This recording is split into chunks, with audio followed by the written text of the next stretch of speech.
The show commences with a young man named Junichi heading to college as the new semester begins. However, he is unable to come to terms with the fact that he is still single, while most of his peers are in relationships. Despite lacking control over such matters, he decides to go with the flow and arrives at his class where he reunites with his three friends.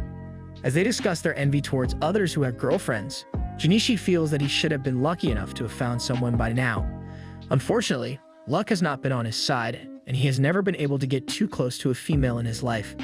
While they are chatting, his neighbor Neen gives him the lunch he forgot at home and tries to tease him. However, Junichi is clear that he has no interest in her childlike body, repelling her. Seeing this, his friends are outraged that he has such a beautiful neighbor, but he assures them that he sees her as nothing more than a little sister since they were raised practically together.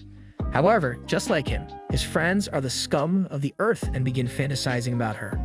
Shinpei feels that a lowly person with such a beautiful body is a gift from God, and they must enjoy her. Junichi is annoyed with the three, and suddenly, the most popular girl in the class, Kashiu, approaches him out of the blue. Junichi is amazed that someone of her status even bothered to talk to him, and Yukana wants to know more about her classmate. His friends once again pried on envy and started criticizing him afterward. The three are reading some magazines when a gal named Yukana spots them and is infuriated by how they are reading such vulgar things out in the open. Junichi is horrified, and he probably prayed to never cross paths with her again based on his look. Despite the insults, his friends quite literally enjoyed it as they got to see her legs. The three then informed him how easily approachable gals are and how he should make a move to further convince him. They show him various tales from their gospel about the gals and how they enjoy being all lusty. It is evident that they are tricking him to check whether Ayumi would beat it out of him or actually go out with him. But Junichi is too absent-minded to notice, and his friends write a letter on his behalf to the class gal. In the meantime, Junichi is busy fantasizing about his night out with Ayumi as she dominates him. By the time he snaps back to reality, the letter is already sent, and he is forced to head to the destined location mentioned in the letter. Meanwhile, after Ayumi is finished with school, she plans to go to karaoke with her friend. However, upon finding a letter in her locker, she informs the others about her plans and excuses that she has something necessary to attend to. Her friend understands this, and the two plan to go out another day. Afterward, the two meet up, and Junichi doesn't believe that Yukana goes out of her way to have a talk with him. Since he is forced to be here anyway, he decides to take the chance and begs her to go out with him. Yukana is annoyed with this and instantly figures him out to be a virgin. Junichi is horrified at her analysis and almost wants to run, but as her underwear is visible, he wants to enjoy the time more. She continues to make an effort to make him stand up, but each time he comes up with various excuses to continue having a look at her underwear. Yukana has figured this out and tries to tease him. Junichi falls for this once more, and as he believes his life is about to end, he decides to run away. However, Yukana stops him, and after giving him a taste of a gal, she agrees to go out with him. So, Junichi spent the whole night thinking about his future and how he could use his skills. But then his multiple personalities started fighting, with one saying he should just go with the flow and not doubt anyone. The next day, he ran into his friends who apologized for setting him up for a tough task. Junichi didn't want to tell them about his crazy night, so he made up some stuff about his life being ruined. His friends were super supportive and told him they'd be there for him no matter what. But then he got a selfie from Ayumi, and his friends freaked out when they saw he had her number saved. They started distancing themselves from him, but Shinpei had an idea. He told Junichi to ask Ayumi out for karaoke, saying it was like a night out for girls and he'd definitely get laid. Junichi was excited but also scared of getting rejected. When he got to class, Yu surprised him by being super friendly and wanting to help him out. But then M approached him and everyone was shocked at how close they were. Ayumi announced they were dating and everyone was screaming. Junichi didn't get a chance to ask her out for karaoke, and his friends were about to leave him behind. Shinpei was super jealous and wanted him to be miserable, but then Ayumi wanted to take him somewhere and they ran into Need, who was amazed he landed a girl. They went to karaoke and Junichi was embarrassed to admit he only knew anime songs. But Ayumi loved them too. He almost kissed her, but then she pointed out a hair in his nose and he got rejected. Gain was embarrassed but thanked him for a fun day and said they'd go to karaoke again. As Hanja Renko watched her friend emerge from the karaoke bar, she couldn't help but feel a sense of curiosity. What had her friend been up to all night? The following morning, Junichi arrived at school to find a mysterious love letter waiting for him in his locker. The letter asked him to meet up with the sender in the backyard. Shinpei caught a glimpse of the letter, and though initially envious, he encouraged Junichi to go and meet the person. Keigo was confused by Shinpei's sudden change of heart, but Shinpei explained that if the letter was from Yui, the three of them could accompany Junichi and attend many parties. Motivated by his friend's encouragement, Junichi headed off to meet the sender. As he arrived, he was greeted by Hanjo Renko, who wanted to test her friend's boyfriend. At first, Junichi was excited by the prospect of being with Renko, but as she forced herself on him, he began to feel like his whole world was about to crumble down. Just as things were getting out of hand, Ayumi arrived and immediately misunderstood the situation. Once Junichi made it clear what was happening, Ayumi demanded that Renko get off of her boyfriend. After the incident, Ayumi asked Junichi to go shopping with her, and Renko accompanied them. As they shopped, Junichi imagined Ayumi in various dresses, but ultimately chose one that Renko recommended. As they left the store, they were confronted by a group of nuisances who wanted to hit on Ayumi. Junichi stepped up to defend her, but Renko took matters into her own hands and beat the men up. Later that night, Renko showed up at Junichi's house and began making moves on him. Though he didn't want his first time to be with her, Yukano wasn't keen on hearing him out and wanted to punish him for stealing Ayumi away from her. Junichi realized that he had feelings for Ayumi, but before he could confront her about it, Renko made up an excuse and convinced her that she was just testing Yukano's boyfriend. The following morning, Renko approached Junichi and asked him to keep a secret about her feelings for her friend. Meanwhile, Yu was peeking at the two and was enraged that Junichi had the guts to get close to a girl other than her. Junichi began doing research on the girls, particularly Ayumi and Renko, and stumbled upon a live stream of a popular gal. As he watched, he felt like he had seen her somewhere before. The next morning, Yu entered the room with an air of superiority, treating everyone like her personal slaves. She was irritated that Junichi and his friends didn't give her the attention she craved. Meanwhile, Keigo was excited to show them a popular streamer he had discovered. After a quick glimpse, Junichi realized it was the same girl he had been watching the night before. Shinpei also felt like he had seen her somewhere before, but he couldn't quite remember where. Later, Junichi was having lunch with Ayumi when he started to imagine various things. He even tried to get her to feed him, but Renko was also there and still angry with him. Yu approached them, wanting to talk to Junichi, but Renko wouldn't allow it. She revealed that Yu had a dangerous aura around her. As Ayumi left to meet her friends, Yu approached Junichi again, asking for his help with something. He thought it was academic-related, but she surprised him by taking him to a cafe. As imaginative as he was, he came up with new ideas to satisfy his mind. Yu wanted to confirm whether he was actually dating Ayumi, as she always thought he was into calm and mature girls. Later, Shinpei was determined to discover the streamer's real identity. He started watching her stream and realized she was talking about Junichi and his friends. The next morning, Yu was trying to get closer to Junichi again and asked for his help with something personal. Shinpei spied on them and informed his friends about Yu's real identity. They were amazed at his intelligence, and Renko was there to teach Yu a lesson for being cocky. Later, Yu took Junichi to the rooftop and confessed her feelings for him. She couldn't stand Ayumi and wanted him by her side all the time. After he turned her down, Yukano was enraged and tried to harass him with a clip she had captured in the cafe. Before she could force him to go out with her, Renko and Ko revealed Yu's secret. Embarrassed, Yu quickly left and gave up on harassing him. Ayumi was waiting for Junichi, and the two headed back to school together. Junichi had a dream about Yim when he suddenly woke up to find a gal on top of him. Even though she gave him a few hints, he still couldn't figure out her identity. Theme revealed that she had been trying to become a gal, but her voice wasn't up to par. She would continue practicing to improve. As they headed to school, she clung to him, but he warned her to get away before his friends saw them together. His fears were realized when Shinpei and the others arrived and were enraged that he had another girl clinging to him. Minoru, who was interested in little girls, approached her like a creep and demanded to know if she would be interested in getting to know him better. When Yukano revealed that she was practically their age, he lost all interest in her. Shinpei and Keigo were still jealous and headed to school ahead of them. As Junichi was getting ready to enter his class, Yu approached him and apologized for her prior behavior. Suddenly, she smelled the scent of another girl around him, and Nina arrived, confirming her suspicion. She couldn't believe that he turned out to be such a womanizer. Yu was troubled by her presence, and noticing this, Nina started insulting her. Yukano was outraged, but due to Junichi's presence, she didn't do anything questionable. In the classroom, Ayumi is holding on to him for dear life while Shinpei and the rest of the gang can only stare in envy. Minoru has spotted all the little kids in the area and has drawn a map to keep track of their location.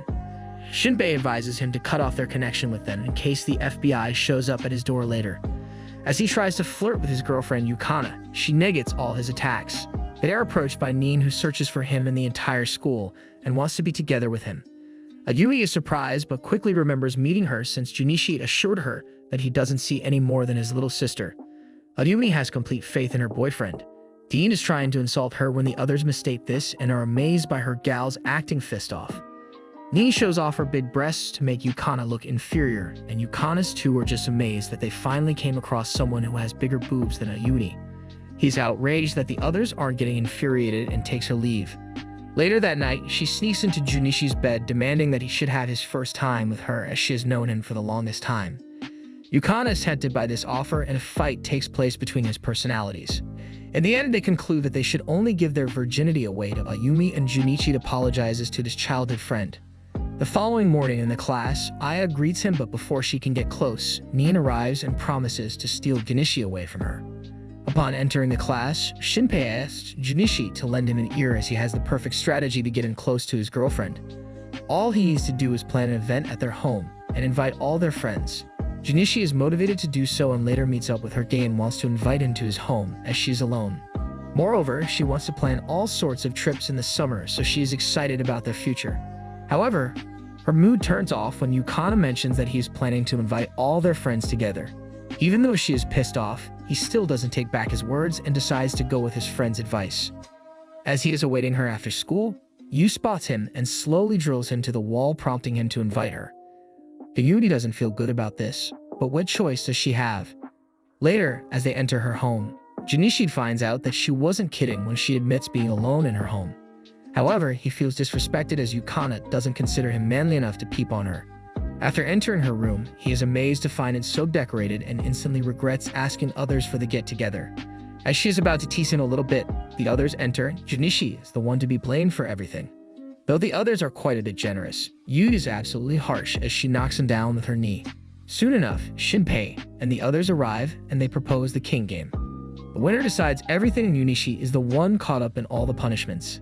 As for the final move, Shinpei wants him to kiss Yang, but Junichi intervenes and all the guys are forced to kiss each other with tongue as they all pass out. Wow, what a blast. The gang can't stop raving about how much fun they had at their get-together, and they're already planning their next adventure, a beach trip. Junichi is a bit taken aback by how quickly things are progressing between them all, but he's excited nonetheless. Shinpei and Keo are pumped for the beach party, but they're a bit strapped for cash. Luckily, Shinpei manages to snag a job for himself, and he finds one for Minoru, who's obsessed with lollies. They warn him to be careful though, as it's not all fun and games. Junichi takes Shinpei's advice and applies for a job at a cosplay cafe, where he'll be working in the kitchen.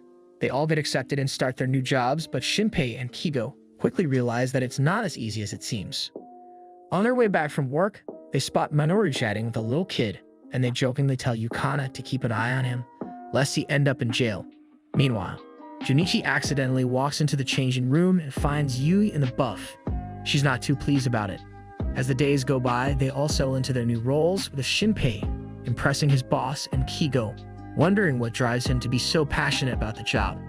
Minoru continues to annoy kids while Yukana's staff grows concerned. With only a few days left until their beach trip, Junichi can't wait for his last day at the cafe. But before they can leave, their manager informs them about a book day where they'll be reading aloud to customers. Things get a bit raunchy, but Junichi stands up for his friends when the manager gets a bit too pushy. In the end, their beach trip is cancelled, but they all say their goodbyes to the cafe and look forward to their next adventure together. As they make their way back, secrets spill out like sand from a beach bag. Despite some minor annoyances, our protagonist confesses that she actually enjoyed her job, but now she's got her sights set on a family restaurant and karaoke joint. Junichi is floored when Yukana reveals her desire to spend some alone time with him. And what better place to do it than at the beach, where the sun is hot and the water is cool. Shinpei and his crew are causing quite a stir, with all the ladies gazing at them with lusty eyes. But it's not just the guys who are turning heads. Ranko and her crew make quite the entrance in their swimsuits, leaving everyone in awe. Lin is particularly interested in Junichi and starts rubbing herself all over him. But even though he's flattered, he thinks she should at least try to act morally in public. Junichi is head over heels for his girlfriend, especially when he sees her in a red swimsuit that makes her look like a blooming amaryllis. Yui, on the other hand, is feeling a bit self-conscious about her small breasts compared to the other women. But Ranko and Ayumi are having a blast playing in the water, while Junichi follows Dean around like a lovesick puppy. Meanwhile, Shinpei, Kigo, and Minor are up to their usual creepy antics, staring at the women and taking photos. Minoru is particularly weird, and everyone hopes he doesn't get caught by the authorities. Ayumi and Ranko head off to make plans for the night, warning everyone not to leave their spot. But when some persistent guys hit on them, Junior wants to intervene. However, he realizes it's not his place to decide for Ayumi. Yukana is annoyed by Shinpei and his gang, who were supposed to be keeping watch over the camp. But now that Ayumi and Ranko are here, they're off having fun instead. Later, Ranko and Ayumi both want an oil massage, and Junichi is the man for the job. He's a master at his craft and takes care of them both with ease. As night falls, Shinpei wants Junichi's help in coming up with a plan to peek at the girls. Yukana tempts him by reminding him of his girlfriend, but they can sense the rage simmering beneath his passion. Meanwhile, Minoru heads to the men's bath, where he's heard there are children. Yukana and the girls enjoy a relaxing bath under the starry sky, but Ranko can't resist fondling Ayumi's ample bosom. Yu worries about peeping toms, but Ranko assures her that the innkeeper has everything under control. As Junichi and his crew make their way to the bathhouse, they're on a mission to catch a glimpse of some unsuspecting ladies. But in the midst of their sneaky plan, Shinpei realizes that Junichi has betrayed them all. Yukana, on the other hand, doesn't want to be the villain against her friends, and suggests they give up on their peeping mission. But the others disrespect her manliness and start chasing her down, seeing her as a bigger threat than the government itself. In a moment of chaos, Yukana accidentally falls into the river, leaving Junichi and Ko to continue their mission alone. As they face various obstacles along the way, their stamina is pushed to the limit. And just when they think they've succeeded, the bomb they planted detonates, triggering a beautiful fireworks display. The girls enjoy the night, but Junichi wakes up to find himself surrounded by Ayumi and the others on the beach. They inform him about the trouble he's caused and advise him to stay out of any more mischief. Despite this, Ayumi is grateful for everything he's done for them, and Junichi asks her to come visit the beach again, just the two of them. Meanwhile, Game and Junichi are out shopping when they run into Ayumi's middle school classmate, Dai. As they catch up, Junichi can't help but wonder if there's something more between them. His insecurities start to show as he realizes that Ayumi may not love him the same way he loves her. And to make matters worse, it's clear that Dai has some malicious intentions in mind. Feeling lonely and lost, Junichi watches Hui's stream where she describes the entire trip. The next day, his friends are surprised to see him looking so gloomy after such a fun trip. But as he describes the situation, they realize that Yukana is bad news and Shinpei believes this may lead to NTR. After explaining the term to Junichi, they conclude that Dai is stealing his girl away from him. As Junichi tries to confront Yukana, he realizes that she's ignoring him and he can't seem to get near her. But with the help of his friends, he musters up the courage to apologize to Ayumi and promises to meet up with Yukana. However, when he spots her with the same guy from before, he feels like his life has come to an end. But with his friends by his side, he knows he can overcome anything and start anew. As he walked home from school the next day, Junichi was surprised to see Ayumi approaching him with her usual cheerful demeanor. She apologized for being cold towards him the day before and suggested they spend some time together. But instead of accepting her apology, Junichi became enraged and started asking about her activities. He couldn't believe she had been so lovey-dovey with Yukana, forgetting all about him. Before Ayumi could explain herself, he stormed off. Feeling gloomy at school, Junichi was approached by Yu, who took him to the rooftop to lend him an ear. But instead of helping him solve his problem, she called him out for being selfish and putting himself before anyone else. Later that night, he watched Ayumi's stream where she revealed how she had fallen in love with him, but couldn't make a move because he was already in a relationship. Junichi felt terrible for how he had treated her. The next day, Junichi informed his friends about a meeting and they all gathered to lend Ayumi an ear. She revealed her emotions and Ranko was enraged that Yukana had hurt her friend. Junichi promised to resolve everything, but then his friends revealed that he had just been toying with Ayumi and insulting her. Junichi was enraged and confronted him. Junichi refused to take back anything he had said, so they took the fight outside. Junichi bit Junichi's leg with full force until he apologized for his words. Fortunately, the others rescued him and instructed him to meet up with Ayumi to resolve their problem. Dai felt comfortable beating 3 guys and a girl, but quickly realized how wrong he was as Ayumi unleashed a rampage. Meanwhile, Junichi tried to contact Ayumi, but she didn't want to respond. He left a message asking her to meet him at a certain place, and after waiting the entire day, Yukana showed up. He immediately begged her to go out with him. but Ayumi commanded him to get up and accepted his request. Later that evening, the two headed off to the amusement park for their date. They got lost for a brief moment, but eventually rejoined and Ayumi asked for a kissing picture. But Junichi tricked her and Game reached out to kiss him out of the blue before running off. The next day, all the girls approached Junichi wanting an explanation, but Ayumi didn't feel like revealing any secrets and they ran off hand in hand. So that's it for this recap. What did you think about this video? Let us know in the comments. For now, leave a like and subscribe to channel for more recaps.